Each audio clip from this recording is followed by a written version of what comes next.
She killed her husband for her new love, but he came back wearing a badge.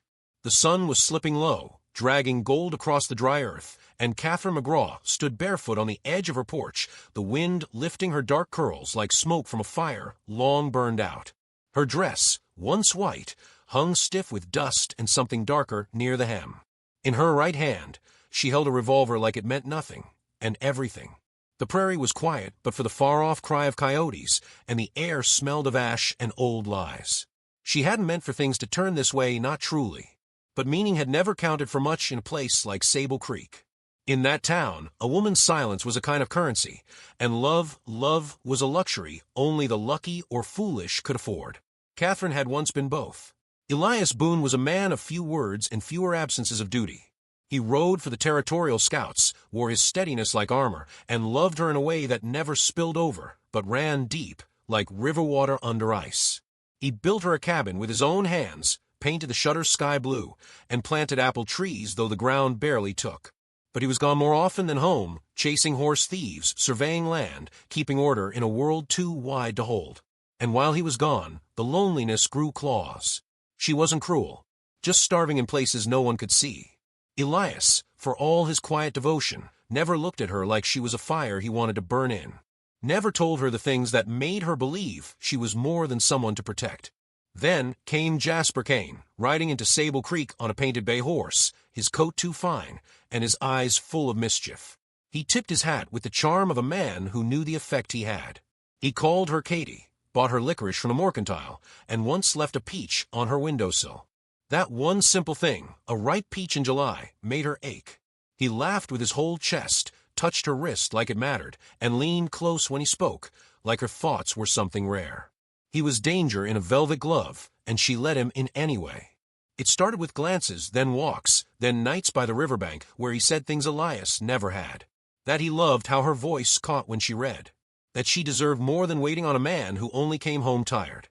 That he'd take her west, past the canyons where no one knew her name. She told him things she'd never said out loud, how empty the house felt, how she feared becoming invisible. And when he kissed her, it was like waking up. That's when the idea took root. The idea that Elias was holding her back. That he didn't truly love her, not in the way Jasper did. Jasper spoke of new beginnings like they were plums ripe for the taking. So one night in early August, Katherine stirred a pinch of white powder into Elias's whiskey. He'd brought her wildflowers that day, laid them gently on the table before sitting down.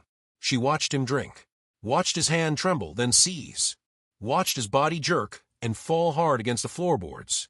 She didn't scream, just sat there, heart racing, until it stopped altogether. The next morning, Deputy Hall came to check on a report of smoke. Said someone had seen a flash near the McGraw cabin. Found the place cold, windows open, the hearth dark. No sign of Elias, just blackened wood where he'd fallen. A smudge on the floor, like spilled ink. They said coyotes must have dragged his body off. That the fire burned quick and mean. The town clucked and whispered as towns do. But no one suspected Katherine. Not outright. Except maybe Mrs. Talbot, who sat outside the church fanning herself with suspicion. Katherine didn't cry. She wore black and waited. She even wrote a letter to Elias's mother. But her hands shook when she signed her name. The guilt didn't arrive all at once. It crept in slow, like morning frost on the window pane. She found Jasper in the saloon 3 days later, laughing with 2 girls in feathered skirts. He looked at her like he barely remembered. She pulled him aside, voice low and trembling, told him it was done. "You really did it," he said, blinking. "Hell, Katie. I was just talking to..." Her stomach turned. He wasn't staying. He wasn't taking her west. He was already on to the next girl, and the next one after that. She stood in the street, watching him walk away. Something inside her collapsed like a rotted beam. The silence of that night was unbearable. She couldn't eat, couldn't breathe without tasting ash. The pistol Elias left on the mantel found its way into her hand. She stared at it until the moon passed overhead. By morning, she made up her mind. She walked into the sheriff's office and told the deputy she had something to confess. And that's when the door opened. The boots hit the floor heavy, slow, measured. A man stepped through the threshold, dust clinging to his coat, his face shadowed by a wide-brimmed hat. When he lifted his eyes, they were ice blue and hollowed by something more than hurt. Katherine's breath caught. Her knees went weak. It was Elias. Alive, wearing a badge. He didn't speak. Not a word. Just looked at her like a stranger looks at the edge of a cliff, like he wasn't sure whether to walk away or jump. And in that moment she realized, some ghosts don't need chains or moans to haunt you. They just need to come home. Elias didn't blink when he saw her. Just stood there in the doorway, framed by the dust and the morning light, the star on his chest catching fire from the sun. It wasn't the reunion of two lovers, nor the final act of a tragedy. It was quieter than that. Like the air before a storm. Katherine couldn't speak. Her mouth opened, but no sound came. She felt her body sinking, as if the floor had dropped out beneath her. Elias looked older, harder. His face was weathered with lines that hadn't been there before, his jaw gritted with something more than anger, something like resolve. She tried to step forward. He lifted a hand, palm flat, halting her. His voice, when it came, was like gravel raked over wood. "You're gonna sit in that cell. Until I figure what to do with the rest of this." She obeyed because what else could she do? Her legs shook as Deputy Hall led her behind the bars. The lock clicked shut like a gavel falling, and for the first time since that night, Katherine cried. Not sobbing, not begging, just quiet tears that streaked down her cheeks and stained the collar of her dress. The town had already stirred. Sable Creek thrived on rumor, and Elias Boone's resurrection would roll through it like thunder. Mrs. Talbot wasted no time. By midday, half the town believed Katherine had tried to kill Elias for money. The other half thought she'd summoned the devil himself. Only a few guessed the truth, and they kept their distance, fearing the shame might stick to them like pollen in the spring. Elias said little to no one. He stayed long enough to make her stew and bread, slid through the bars without meeting her eyes, and left. Days passed like this. Wordless mercy. Silent judgment. At night, he didn't go home. Rode out past the apple trees and set camp under the stars. People asked why he didn't jail her proper or take her to the county seat. He only said, "It ain't that simple." Deputy Hall was the only one who knew. Knew Elias hadn't died. Knew he'd woken choking in his own vomit, crawled out of the cabin with black dots dancing in his eyes. Knew he'd whispered Katherine's name before passing out in the dirt. Hall had found him just before the coyotes did. They made a pact, the two men, say nothing. Watch what she'd do. And if she ran, she was guilty. If she confessed, maybe not beyond repair. But nothing prepared Elias for the way she looked when she saw him again. Like she'd seen herself for the first time in years and couldn't bear what stared back. Still, he wasn't sure he believed in forgiveness. He wasn't sure he believed in anything anymore. So he did the only thing he could. He turned to justice. Not the kind with rope and fire. The quieter kind, the kind that unfolded like a letter sealed years ago. He posted a notice at the saloon, asterisk hiring scouts. High pay, high risk. One-way route through Devil's Pass, asterisk. Jasper Kane answered by sundown. Of course he did. The promise of gold made his eyes light up like a gambler holding 4 aces.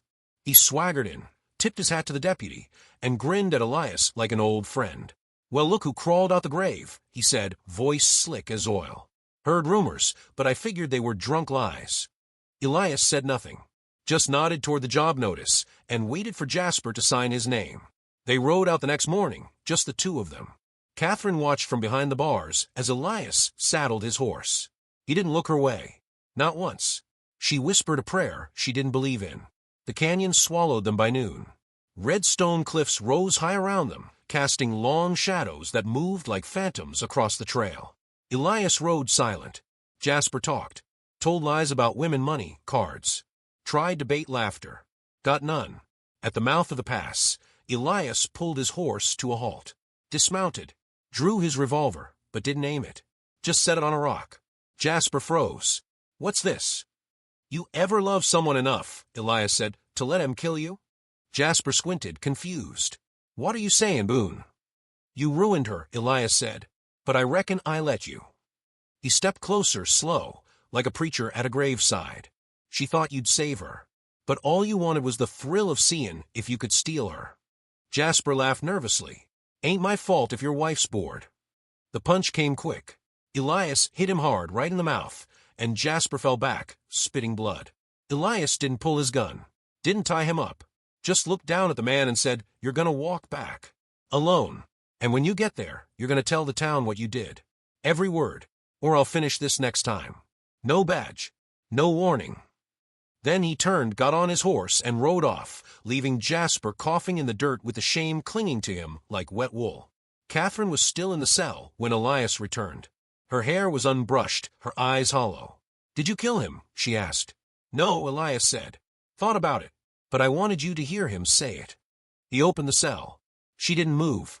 "I ain't a skin for your hand," he added. "Ain't even a skin for your voice." "What then?" she whispered. He paused, looked out the window where the sun hung low, and read, "I just want to see if there's anything left of you worth staying for." And with that, he walked out, leaving the cell door wide open.